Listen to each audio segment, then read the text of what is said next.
రాష్ట్రంలో మరో 2 ప్రభుత్వ సలహాదారులను నియమిస్తూ సర్కార్ ఉత్తర్వులు జారీ చేసింది. రాష్ట్ర ప్రభుత్వ సలహాదారుడిగా వి హనుమంతరావు, భద్రతా సలహాదారుడిగా శివధర్ రెడ్డి నియమించారు. వి హనుమంతరావును మంత్రి హోదాలో బీసీ సంక్షేమ అభివృద్ధి శాఖకు సలహాదారుగా నియమిస్తూ ప్రభుత్వం జీవో జారీ చేసింది. ₹1,00,000 వేతనంతో పాటు హెచ్ఆర్ఏ, కన్వేయన్స్ అలవెన్స్లు వర్తిస్తాయని సర్కార్ వెల్లడించింది. రాజ్యసభ పదవి కోసం ప్రయత్నించిన తనను సలహాదారుగా నియమించారని విహెచ్ అన్నారు. సీఎం రేవంత్ రెడ్డి సూచనల మేరకే తాను ఈ పదవికి అంగీకరిస్తున్నట్లు తెలిపారు. డీజీపీగా పదవి విరమణ చేసిన శివధర్ రెడ్డిని రాష్ట్ర భద్రతా సలహాదారుగా నియమించారు.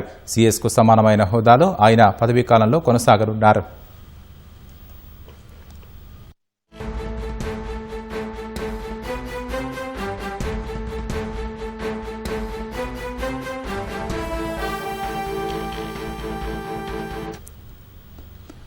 రాష్ట్రంలో మరో 2 ప్రభుత్వ సలహాదారులను నియమిస్తూ సర్కార్ ఉత్తర్వులు జారీ చేసింది.